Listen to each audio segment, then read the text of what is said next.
कहानी की शुरुआत एक कोरियन लड़के से होती है जो लाइव स्ट्रीम कर रहा होता है। तभी अचानक कमेंट सेक्शन और उसके टीममेट उसे कहते हैं कि जल्दी से जाकर न्यूज देखो। लड़का थोड़ा हैरान होता है लेकिन फिर भी देखने का फैसला करता है। लेकिन जब वो टीवी ऑन करता है तो वहाँ कुछ भी खास नहीं होता। तभी अचानक उसके फोन पर मैसेज आता है कि शहर में कई जगह दंगे और हिंसा शुरू हो गई है। उसी समय दरवाजे के बाहर से चीखने, चिल्लाने और डरावनी गुर्राने जैसी आवाजें आने लगती हैं। नीचे बिल्डिंग के पास भी कुछ गड़बड़ हो रही होती है। जुनयू खिड़की खोलकर नीचे देखता है, लेकिन जो नजारा वो देखता है उससे तो वो लगभग डर के मारे पेशाब ही कर देता है। लोग पागलों की तरह आगे की तरफ भाग रहे होते हैं, जैसे उनके पीछे कोई बहुत ही डरावनी चीज उनका पीछा कर रही हो। कुछ अजीब व्यवहार करने वाले लोग अचानक अपने ही साथियों को काटने और नोचने लगते हैं। ऐसी घटनाएं तेजी से बढ़ने लगती हैं और लगातार लोग हमले का शिकार होने लगते हैं। जुनयू ऊपर खड़े होकर ये सब देख रहा होता है और देखते ही देखते पूरा अपार्टमेंट कॉम्प्लेक्स अफरा तफरी में बदल जाता है। जुनयू तुरंत अपना फोन निकालकर अपने परिवार को मैसेज भेजता है। तभी नीचे से एक जोरदार धमाका होता है और अब जुनयू पूरी तरह डर से भर जाता है। वो देखता है कि एक माँ हाथ में किचन का चाकू लेकर अपनी बेटी के पास पहुंचती है। शुरू में ये एक भावुक और प्यारा सा सीन लगता है, लेकिन अगले ही पल लड़की का शरीर कांपने लगता है और वो अचानक अपनी ही माँ की गर्दन पर काट लेती है। आखिरकार माँ अपनी ही बेटी का शिकार बन जाती है। इसी डरावने माहौल में अचानक दरवाजे के बाहर से जोर जोर की चीखें और गुर्राने की आवाजें आने लगती हैं। जुनयू धीरे से दरवाजे के पीप होल से बाहर झांकता है, लेकिन उसे कुछ भी असामान्य नहीं दिखता। जिज्ञासा के कारण वो दरवाजा खोलकर बाहर की स्थिति देखने जाता है, लेकिन तभी अचानक एक आदमी अंदर घुस आता है। इससे जुनयू बुरी तरह डर जाता है। वो आदमी बताता है कि वो उसके पड़ोस में रहने वाला पड़ोसी है, लेकिन जुनयू उस पर बिल्कुल भरोसा नहीं करता और उसे घर से बाहर निकालने की कोशिश करता है। आदमी पूरी ताकत से विरोध करता है और जाने से मना कर देता है। वो कहता है कि बाहर के लोग पागल हो गए हैं, वो किसी को भी देखते ही काटने लगते हैं। यहाँ तक कि उसके अपने बड़े भाई ने भी बिना किसी वजह के उस पर हमला कर दिया। जुनयू को उस आदमी पर थोड़ा तरस आता है, लेकिन अपनी सुरक्षा के लिए वो फिर भी उसे बाहर निकालना चाहता है। मजबूर होकर वो आदमी कहता है कि बस उसे बाथरूम जाने दो, फिर वो चला जाएगा। आखिरकार जुनयू उसकी ये बात मान लेता है। इसी बीच टीवी पर एक इमरजेंसी नोटिस आता है। उसमें बताया जाता है कि पूरे देश में अचानक एक अज्ञात वायरस फैल गया है। जो भी इस वायरस से संक्रमित हो जाता है वो अपनी समझ बूझ खो देता है और खून के प्यासे राक्षस में बदल जाता है। ऐसे लोगों को अब जम्बी कहा जा रहा है। अगर किसी को जम्बी खरोंच दे या काट ले तो वो भी इस वायरस से संक्रमित हो जाएगा। ये सुनते ही जुनयू को याद आता है कि अभी जो आदमी उसके घर में है उसने कहा था कि उस पर भी किसी संक्रमित ने हमला किया था। तुरंत वो किचन से एक चाकू निकालता है और बाथरूम से बाहर आते ही उस आदमी पर तान देता है। आदमी समझाने की कोशिश करता है कि वो संक्रमित नहीं है, लेकिन जुनयू देखता है कि उसकी आंखें धीरे धीरे लाल हो रही हैं। अब वो आदमी भी महसूस करने लगता है कि उसके साथ कुछ गलत हो रहा है। उसका शरीर बुरी तरह कांपने लगता है और कुछ ही पलों में वो पूरी तरह अपना होश खो देता है और एक खून का प्यासा जम्बी बन जाता है। अगले ही पल वो जुनयू पर झपट पड़ता है, लेकिन खतरे के उस पल में जुनयू पूरी ताकत लगाकर उसे बाहर धक्का दे देता है और तुरंत दरवाजा बंद कर देता है। मौत के इस खतरे से बचने के बाद जुनयू दरवाजे के पीछे खड़ा कांपने लगता है। अब उसे इस वायरस की असली डरावनी सच्चाई समझ में आ चुकी होती है। ताकि कोई संक्रमित अंदर न घुस सके, वो जल्दी से भारी फ्रिज उठाकर दरवाजे के सामने लगा देता है। लेकिन इस अचानक हुई घटना से वो पूरी तरह घबरा चुका होता है। वो अपने माता पिता को कॉल करने की कोशिश करता है कि पता चले वो सुरक्षित हैं या नहीं, लेकिन बार बार कॉल करने पर भी फोन नहीं लगता। जब जुनयू को लगता है कि शायद उसके माता पिता मर चुके हैं, तभी अचानक उसकी माँ का मैसेज आता है। माँ लिखती है कि वो अपना ध्यान रखे और किसी भी तरह जिंदा रहे, क्योंकि अभी वो घर वापस नहीं आ सकते। इससे साफ हो जाता है कि उसके माता पिता भी कहीं फंसे हुए हैं। जुनयू बहुत दुखी हो जाता है, लेकिन वो जीने की उम्मीद नहीं छोड़ता। हालांकि घर में बचा हुआ खाना भी बहुत कम है, जिसका मतलब है कि उसके जिंदा रहने की उम्मीद भी बहुत कम है। वायरस फैलने के दूसरे दिन सुबह जुनयू को बाहर से आने वाली अजीब सी आवाजों ने जगा दिया। टीवी पर अब भी दुनिया के खत्म होने जैसी खबरें चल रही थीं। पूरे देश के कई शहर अब ज़ॉम्बियों के कब्जे में जा चुके थे। जुनयू इंटरनेट के जरिए मदद मांगने की कोशिश करता है, लेकिन ऑनलाइन भी उसके जैसे बहुत सारे लोग फंसे हुए थे। कुछ लोग तो इस मौके पर लाइव स्ट्रीम शुरू कर चुके थे, सिर्फ इसलिए ताकि उन्हें ज्यादा व्यूज और ट्रैफिक मिल सके। जुनयू समझ जाता है कि अब किसी रेस्क्यू का इंतजार करना बेकार है। अगर उसे जिंदा रहना है तो उसे खुद ही कुछ करना पड़ेगा। तभी उसे याद आता है कि उसके घर में एक ड्रोन रखा है। शायद वो ड्रोन की मदद से बाहर की हालत देख सकता है। वो अपने फोन को ड्रोन पर बांध देता है और उसे उड़ाकर बाहर भेज देता है। अब पूरा इलाका ज़ॉम्बियों से भरा हुआ था। सड़कें पूरी तरह उनके कब्जे में थीं और सामने वाली बिल्डिंगों में भी कई जगह ज़ॉम्बी घूम रहे थे। ड्रोन से देखने पर भी उसे कोई और इंसानी सर्वाइवर नजर नहीं आता। रात होते होते जुनयू सो जाता है, लेकिन अचानक बाहर की आवाजों से उसकी नींद खुल जाती है। वो सावधानी से खिड़की के पास जाकर नीचे देखने लगता है। तभी अचानक एक गोली उसके बिल्कुल पास से गुजरती है। डर के मारे वो तुरंत जमीन पर लेट जाता है। नीचे एक महिला पुलिस ऑफिसर अकेले ही ज़ॉम्बियों से घिर गई थी। उसके पास बंदूक तो थी और वो कुछ ज़ॉम्बियों को मार भी रही थी, लेकिन ज़ॉम्बियों से भरी सड़क पर गोली चलाने का मतलब था और भी ज्यादा ज़ॉम्बियों को अपनी तरफ खींच लेना। कुछ ही देर में उसकी बंदूक की गोलियां खत्म हो जाती हैं और जैसा अंदाजा था वही होता है। अगले ही पल एक ज़ॉम्बी उस पर झपट पड़ता है और उसे जमीन पर गिरा देता है। वो पूरी ताकत से भागने की कोशिश करती है, लेकिन अकेली और चारों तरफ से घिरी हुई होने के कारण वो बच नहीं पाती। थोड़ी ही देर में कई ज़ॉम्बी उस पर टूट पड़ते हैं और उसे जमीन पर दबाकर बेरहमी से नोचने लगते हैं। ऊपर खड़ा झुनियू ये सब देखता रहता है, लेकिन वो कुछ भी नहीं कर सकता। इसके बाद ज़ॉम्बी उस पुलिस वाली को घसीटते हुए अंडरग्राउंड पार्किंग की तरफ ले जाते हैं, जैसे उसे वहीं जाकर खा जाने वाले हो। ये देखकर झुनियू अब चुप नहीं बैठता। वो खिड़की खोलकर जोर जोर से चिल्लाने लगता है ताकि ज़ॉम्बियों का ध्यान अपनी तरफ खींच सके और उस महिला को भागने का मौका मिल सके, लेकिन तब तक बहुत देर हो चुकी होती है। ज़ॉम्बी उसे अंधेरे में घसीट कर ले जाते हैं। झुनियू के चिल्लाने की वजह से अब दरवाजे पर जोर जोर से टक्कर की आवाज आने लगती है। बाहर के ज़ॉम्बियों को उसकी मौजूदगी का पता चल चुका था। झुनियू तुरंत हथियार उठाता है और लड़ने के लिए तैयार हो जाता है, लेकिन जैसे ही वो ज़ॉम्बी का डरावना चेहरा देखता है उसके होश उड़ जाते हैं। वो तुरंत अपने शरीर से फ्रिज को धक्का देकर दरवाजे को रोकने की कोशिश करता है, लेकिन ज़ॉम्बी बहुत ताकतवर होता है और झुनियू ज्यादा देर तक उसे रोक नहीं पाता। जब उसे लगता है कि अब ज़ॉम्बी अंदर घुस ही जाएगा, तभी उसकी नजर खिड़की के पास लगी रेलिंग पर पड़ती है। वो तुरंत दौड़कर रेलिंग के बाहर लटक जाता है और मौका देखने लगता है। थोड़ी ही देर में ज़ॉम्बी कमरे के अंदर घुस आता है और झुनियू पर झपटता है, लेकिन आखिरी पल में झुनियू नीचे झुक जाता है और ज़ॉम्बी सीधे खिड़की से नीचे गिर जाता है। झुनियू तो किसी तरह बच जाता है, लेकिन जो पुलिस वाली पहले अंडरग्राउंड पार्किंग में घसीटी गई थी वो भी अब एक ज़ॉम्बी बन चुकी होती है। दूसरी तरफ उस ज़ॉम्बी के कमरे में घुसने से फ्रिज गिर जाता है और उसमें रखा सारा खाना जमीन पर बिखर जाता है। जो थोड़ा बहुत खाना बचा था वो भी अब खत्म हो जाता है। झुनियू को धीरे धीरे लगने लगता है कि अब उसके जिंदा रहने की कोई उम्मीद नहीं बची। ताकि बाहर के ज़ॉम्बी उसे न देख सकें, वो जल्दी जल्दी टेप और अखबार लगाकर खिड़की को ढक देता है। भूख से परेशान होकर वो अपने घर में रखी शराब पीकर पेट भरने की कोशिश करता है। इस समय सेना भी ज़ॉम्बियों से घिरी हुई थी और कोई रेस्क्यू ऑपरेशन शुरू नहीं कर पा रही थी। ज़ॉम्बियों की संख्या लगातार बढ़ती जा रही थी, इसलिए सरकार ने भी लोगों से कह दिया था कि जो भी बचे हुए लोग हैं उन्हें खुद ही अपने दम पर जिंदा रहना होगा। तभी टीवी पर अचानक एक विज्ञापन आता है। उस विज्ञापन में गर्मा गर्म नूडल्स दिखाए जाते हैं। इतने दिनों से भूखे झुनियू के मुंह में पानी आ जाता है और वो अनजाने में लार निकलने लगता है। आखिरकार भूख से तंग आकर वो अपना आखिरी बचा हुआ खाना खा लेता है। उस समय उसे बहुत अच्छा लगता है और कुछ देर के लिए वो अपनी सारी परेशानियां भूल जाता है, लेकिन गलती से वो पानी की बोतल गिरा देता है। शुरुआत में उसे इसका महत्व समझ नहीं आता। जब वो नल खोलकर पानी लेने जाता है तो पाइप से एक बूंद भी पानी नहीं निकलता। टेबल पर गिरा हुआ पानी देखकर वो उसे बेकार नहीं जाने देना चाहता, इसलिए मजबूरी में वो उस पानी को चाटकर पी लेता है। ऐसे ही 2 दिन और गुजर जाते हैं। बाहर हर जगह ज़ॉम्बी ही ज़ॉम्बी दिखाई देते हैं। झुनियू अब घर से बाहर कदम रखने के बजाय भूख से मर जाना बेहतर समझता है। उसे अब जीने की कोई उम्मीद नहीं दिखती। अब झुनियू को लगने लगा था कि उसके पास जीने की कोई वजह नहीं बची है, इसलिए उसने खुद को पूरी तरह घर में बंद कर लिया और जैसे तैसे दिन बिताने लगा। लेकिन ये हालत ज्यादा समय तक नहीं चली। घर में जो थोड़ा बहुत खाना बचा था वो भी खत्म हो चुका था। अब उसके अंदर जीने की इच्छा भी धीरे धीरे खत्म होने लगी। उसी वक्त जब झुनियू पूरी तरह निराश हो चुका था, तभी अचानक उसके फोन पर उसकी माँ का एक वॉइस मैसेज आता है, लेकिन नेटवर्क खराब होने की वजह से वो वॉइस मैसेज ठीक से चल नहीं पाता। मजबूरी में झुनियू अपनी जान जोखिम में डालकर खिड़की की रेलिंग के बाहर निकलता है ताकि सिग्नल थोड़ा बेहतर मिल सके। वो उम्मीद के साथ माँ का वॉइस मैसेज सुनने की कोशिश करता है, लेकिन जो वो सुनता है उसे सुनकर उसके होश उड़ जाते हैं। उस वॉइस मैसेज में उसकी माँ की दर्दनाक चीखें रिकॉर्ड होती हैं। नीचे सड़क पर पहले से ही कई ज़ॉम्बी जमा हो चुके थे और अब वो सब ऊपर खड़े झुनियू को घूर रहे थे। फोन में माँ की चीखें सुनकर झुनियू को डर नहीं लगता, बल्कि उसके चेहरे पर गुस्सा साफ दिखाई देने लगता है। वो इस सच्चाई को स्वीकार नहीं कर पाता कि उसकी माँ मारी जा चुकी है। लंबे समय से उसके अंदर जमा हुआ दर्द और दबाव अब फूट पड़ता है। वो गुस्से में घर का सामान तोड़ने लगता है, लेकिन इससे भी उसका दर्द कम नहीं होता। आखिरकार गुस्से में भरा झुनियू घर का दरवाजा खोलकर बाहर निकल जाता है। अब वो ज़ॉम्बियों को मारकर अपनी माँ का बदला लेना चाहता था। उसके कानों में बार बार माँ की आखिरी चीख गूंज रही थी। वो तय कर चुका था कि चाहे उसे मरना ही क्यों न पड़े, वो ज़ॉम्बियों के साथ मरने को तैयार है। वो गलियारे में खड़ा होकर जोर जोर से चिल्लाने लगता है ताकि जितने भी ज़ॉम्बी हों सब उसकी तरफ आ जाएं। लेकिन अजीब बात ये थी कि कुछ देर इंतजार करने के बाद भी कोई ज़ॉम्बी नहीं आता। तभी मोड़ पर उसे वही आदमी दिखाई देता है जो पहले उसके घर में घुस आया था। अब वो आदमी एक ज़ॉम्बी बन चुका था और किसी लाश को खा रहा था। अचानक वो ज़ॉम्बी झुनियू की तरफ रेंगने लगता है। उसी समय जिस गलियारे से झुनियू आया था वहाँ से भी कई ज़ॉम्बी उसकी तरफ दौड़ते हुए दिखाई देते हैं। अब झुनियू की सारी बहादुरी खत्म हो जाती है। उसे तुरंत समझ आ जाता है कि उसने बाहर आकर बहुत बड़ी गलती कर दी है। वो भागने की कोशिश करता है, लेकिन दूसरी तरफ का रास्ता भी ज़ॉम्बियों से भर चुका होता है। मजबूर होकर वो लिफ्ट का बटन दबाता है। जैसे ही ज़ॉम्बी उसके बिल्कुल पास पहुंचने वाले होते हैं,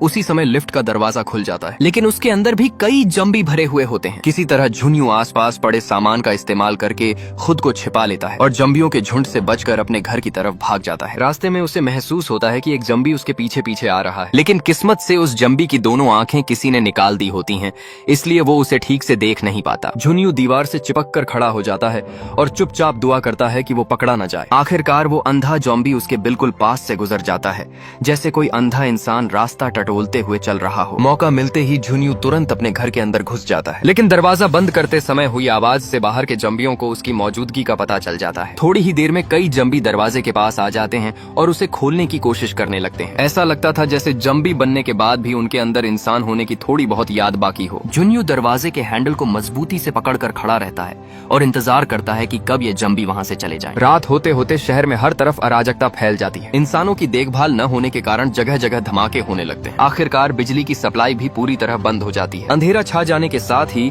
जुनियू की बची खुची उम्मीद भी खत्म हो जाती है। अब उसे समझ आ जाता है कि शायद कोई भी मदद कभी नहीं आने वाली, इसलिए वो फैसला कर लेता है कि अब वो जिंदा रहने की कोशिश नहीं करेगा। उसे लगता है कि जंबियों के हाथों मारे जाने या भूख से तड़प थड़प कर मरने से बेहतर है कि वो खुद ही अपनी जान ले ले। वो एक बिजली की तार उठाता है और उसे अपने गले में लपेट लेता है, फिर नीचे रखा स्टूल अपने पैरों से लात मारकर गिरा देता है। कुछ ही पल में उसे घुटन महसूस होने लगती है। तभी अचानक बाहर से एक लाल रंग की लेजर लाइट उसकी आंखों पर पड़ती है। जुनियू हैरान होकर सामने वाली बिल्डिंग की तरफ देखता है। वहाँ उसे एक और इंसान दिखाई देता है, एक लड़की। इतने दिनों बाद पहली बार उसे कोई सामान्य इंसान दिखाई देता है। उसी पल उसके मन में फिर से जीने की इच्छा जाग उठती है। वो तुरंत छटपटाने लगता है और किसी तरह उस तार को तोड़ देता है। इस तरह उसकी जान बच जाती है। सामने वाली बिल्डिंग में जो सर्वाइवर थी वो एक खूबसूरत लड़की थी। इतने लंबे समय से जंबी वायरस फैलने के बाद पहली बार जुनियू को कोई सामान्य इंसान दिखा था। लंबे समय से अकेलेपन से जूझ रहा जुनियू खुशी से पागल हो जाता है और हाथ हिलाकर लड़की को इशारा करता है। लड़की भी उसे हाथ हिलाकर जवाब देती है। फिर वो इशारों से बताती है कि कल सुबह ठीक 7 बजे दोनों फिर से संपर्क करेंगे। लड़की का मिलना जुनियू के लिए उम्मीद की एक नई किरण बन जाता है। पता चलता है कि उस लड़की की हालत भी लगभग जुनियू जैसी ही थी। वायरस फैलने के बाद वो भी अपने घर में अकेले ही जिंदा रहने की कोशिश कर रही थी। हालांकि सर्वाइवल के मामले में वो काफी समझदार थी, लेकिन आखिर वो भी एक लड़की ही थी, इसलिए हर पल उसे डर लगा रहता था कि कहीं बाहर के जंबी दरवाजा तोड़कर अंदर न घुस आएं। अगली सुबह जुनियू अचानक एक बुरे सपने से जाग जाता है। जब वो फोन उठाकर समय देखता है तो घबरा जाता है। सुबह के 7 नहीं बल्कि 11 बज चुके थे। वो तुरंत खिड़की खोलकर सामने देखने लगता है, लेकिन उसे लड़की कहीं दिखाई नहीं देती। निराश होकर वो रेलिंग पर झुक जाता है। दरअसल लड़की दूरबीन से बाहर का माहौल देख रही होती है। जब उसे यकीन हो जाता है कि आसपास कोई खतरा नहीं है, तब वो अपनी खिड़की खोलती है। तभी जुनियू उसे देख लेता है। जुनियू अपने फोन पर अपना नाम लिखकर उसे दिखाता है। लड़की भी एक टैबलेट पर अपना नाम लिखकर दिखाती है। उसका नाम यूबिन था। जुनियू किसी बेवकूफ की तरह बार बार उसका नाम दोहराने लगता है और ये सब यूबिन सामने से देख रही होती है। उसी समय अचानक यूबिन के घर के दरवाजे की तरफ से आवाज आती है। दरअसल एक जंबी उसके घर में घुसने की कोशिश करता है, लेकिन उसने पहले से लगाए हुए जाल में वो फंस जाता है। डर के बावजूद यूबिन हिम्मत जुटाकर उस जंबी को मार देती है। रात को अचानक तेज बारिश शुरू हो जाती है। जुनियू तुरंत बर्तन और बाल्टियां निकालकर बारिश का पानी इकट्ठा करने लगता है। इससे उनकी पानी की समस्या कुछ हद तक हल हो जाती है। एक और दिन बीत जाता है, लेकिन अगले दिन भूख की वजह से जुनियू की हालत खराब होने लगती है। सिर्फ पानी पीकर अब उसका पेट नहीं भर रहा था। यूबिन दूर से उसकी हालत समझ जाती है। जुनियू शर्म की वजह से उससे खाना नहीं मांगता और दिखाने की कोशिश करता है कि वो ठीक है, लेकिन यूबिन समझ जाती है कि वो भूखा है। वो एक रस्सी में बेसबॉल बांधकर जुनियू के घर की तरफ फेंकने की कोशिश करती है ताकि वो अपने खाने का कुछ हिस्सा उसके साथ बांट सके, लेकिन दोनों बिल्डिंगों के बीच की दूरी काफी ज्यादा थी। बेसबॉल आधे रास्ते में ही जमीन पर गिर जाता है। ये सीन दोनों के लिए थोड़ा अजीब और शर्मिंदगी वाला हो जाता है, लेकिन तभी जुनियू को अपना ड्रोन याद आता है। वो आसानी से ड्रोन उड़ाकर यूबिन के घर तक पहुंचा देता है। यूबिन ये देखकर काफी प्रभावित होती है। हालांकि जब जुनियू ड्रोन वापस लाता है तो उसे पता चलता है कि उसकी बैटरी लगभग खत्म हो चुकी है। इसके बाद दोनों रस्सी को अच्छी तरह बांध देते हैं। यूबिन उसी रस्सी के सहारे खाने का पैकेट जुनियू तक भेज देती है। इतने दिनों से भूखा जुनियू जब बैग में खाना देखता है तो खुशी से झूम उठता है। वो खिड़की से ही यूबिन को धन्यवाद कहता है, लेकिन अगले ही पल उसके चेहरे की मुस्कान गायब हो जाती है। वो तुरंत यूबिन को नीचे देखने का इशारा करता है। यूबिन नीचे देखती है तो उसे पता चलता है कि उन्होंने जो रस्सी नीचे गिराई थी उसे वापस खींचना भूल गए थे। अब उस रस्सी को एक जंबी, जो पहले एक फायर फाइटर था, पकड़ चुका था। वो जंबी रस्सी को पकड़कर ऊपर चढ़ने लगा था और अब उसकी नजर सीधे खिड़की पर खड़ी यूबिन पर पड़ चुकी थी। अब नीचे खड़ा वह जंबी, जो पहले एक फायर फाइटर था, रस्सी को कसकर पकड़ चुका था और धीरे धीरे ऊपर चढ़ने लगा। उसकी नजर सीधे खिड़की पर खड़ी यूबिन पर थी। अगर वह ऊपर तक पहुंच जाता तो यूबिन के लिए बचना लगभग नामुमकिन हो जाता। जुनियू समझ गया कि उसे तुरंत कुछ करना होगा। उसने जल्दी से आसपास देखा और उसे फर्श पर पड़ा एक खाली शराब का बोतल दिख गया। उसी वक्त जंबी तेजी से ऊपर चढ़ता जा रहा था। जुनियू ने तुरंत बोतल नीचे फेंक दी ताकि आवाज से जंबी का ध्यान उसकी तरफ आ जाए और वह ऊपर चढ़ना छोड़ दे। लेकिन जॉम्बी को ऊपर खड़ी यूबिन ज्यादा आसान शिकार लग रही थी, इसलिए उसने झुनयू की चाल पर ध्यान ही नहीं दिया और चढ़ता रहा। यह देखकर झुनयू ने तुरंत अपने ड्रोन वाले चश्मे पहन लिए और ड्रोन को कंट्रोल करके जम्बी की तरफ उड़ा दिया। ड्रोन जम्बी के आसपास जोर जोर से भनभनाने लगा। इस आवाज से जम्बी का ध्यान कुछ पल के लिए बंट गया और वह चढ़ना रोककर ड्रोन की तरफ देखने लगा। लेकिन कुछ ही सेकंड में जम्बी ने हाथ मारकर ड्रोन को गिरा दिया। ड्रोन नीचे गिरकर टूट गया और जम्बी ने जैसे ताने मारने वाली नजर से ऊपर झुनयू की तरफ देखा। झुनयू बहुत परेशान हो गया, लेकिन वह कुछ कर भी नहीं सकता था। तभी जैसे ही जम्बी यूबिन की मंजिल के पास पहुंचा, उसी समय यूबिन अचानक बाहर आई और अपने हाथ में पकड़ी कुल्हाड़ी से जम्बी का हाथ जोर से काट दिया। हाथ कटते ही जम्बी संतुलन खो बैठा और सीधा नीचे गिर गया। कुछ ही सेकंड में वह जमीन पर गिरकर खत्म हो गया। यूबिन ने अपनी शर्ट उठाकर पेट पर लगी चोट को देखा। इस जॉम्बी भरी दुनिया में उसे अपने दर्द और डर सब कुछ अकेले ही सहना पड़ रहा था। हालांकि अब झुनयू और यूबिन एक दूसरे की मदद कर रहे थे, लेकिन उनके पास जो खाना बचा था वह बहुत कम था। अगर उन्हें जिंदा रहना था तो किसी न किसी दिन उन्हें बाहर जाकर खाना ढूंढने का खतरा उठाना ही पड़ता। झुनयू अभी भी उस दिन को याद कर रहा था जब वह पहली बार बाहर निकला था और उसने देखा था कि बाहर कितने खतरनाक हालात हैं। इसलिए बाहर जाने का विचार ही उसे अंदर तक डरा देता था। लेकिन अगर वे ऐसे ही घर में बंद रहे तो भूख से मरना तय था। अब दोनों को समझ आ रहा था कि इस जम्बी से भरी दुनिया में जिंदा रहने के लिए उन्हें एक दूसरे पर भरोसा करना होगा और सही मौका मिलने पर बड़ा जोखिम उठाना पड़ेगा। झुनयू को याद आया कि उसके पड़ोसी की लाश कॉरिडोर के मोड़ पर पड़ी थी। वह हिम्मत जुटाकर वहां गया और थोड़ी ही देर में उसे वहां 2 लाशें दिखाई दी। घिन और डर को दबाते हुए उसने उन लाशों की जेब टटोली और आखिरकार उसे चाबी मिल गई। उसी समय एक जम्बी दरवाजे के सामने से लड़खड़ाता हुआ गुजर रहा था। जब वह जम्बी दूर चला गया तब झुनयू धीरे धीरे पड़ोसी के घर का दरवाजा खोलकर अंदर गया। अंदर उसे तुरंत कोई जम्बी दिखाई नहीं दिया, लेकिन बेड पर किसी की लाश पड़ी हुई लग रही थी। सावधानी के लिए उसने जमीन से एक जूता उठाकर उस लाश की तरफ फेंका। जब वहां से कोई हरकत नहीं हुई तब उसे थोड़ी राहत मिली और वह खाने की तलाश करने लगा। लिविंग रूम की हालत बुरी तरह बिगड़ी हुई थी, जिससे साफ लग रहा था कि इस घर में पहले जम्बी आ चुके थे। लेकिन उस समय झुनयू ने इस बात पर ज्यादा ध्यान नहीं दिया। उसने फ्रिज खोला तो तुरंत सड़ी हुई चीजों की बदबू बाहर आ गई। हालांकि अंदर कुछ सील बंद डिब्बे और ड्रिंक अभी भी सुरक्षित थे। इसके बाद हिम्मत जुटाकर वह उस कमरे में गया जहां बेड पर लाश पड़ी थी। वहां से उसने एक हेडफोन उठा लिया और अलमारी के ऊपर उसे ढेर सारे कैन फूड भी मिल गए। यह देखकर वह बहुत खुश हो गया। खुशी खुशी उसने वहां से एक जैकेट भी पहन ली। तभी उसकी नजर एक वॉकी टॉकी पर पड़ी। उसे मिलते ही वह बहुत खुश हुआ, क्योंकि अब वह यूबिन से सीधे बात कर सकता था। जब वह यह सब सामान लेकर वापस जाने ही वाला था तब जिज्ञासा में उसने सोचा कि बेड पर पड़ी लाश को एक बार देख ही ले। लेकिन जैसे ही वह पास गया अचानक उसके पीछे से एक जम्बी उस पर झपट पड़ा। अच्छी बात यह रही कि झुनयू ने तुरंत बेड पर पड़ी लाश को खींचकर अपने सामने कर लिया,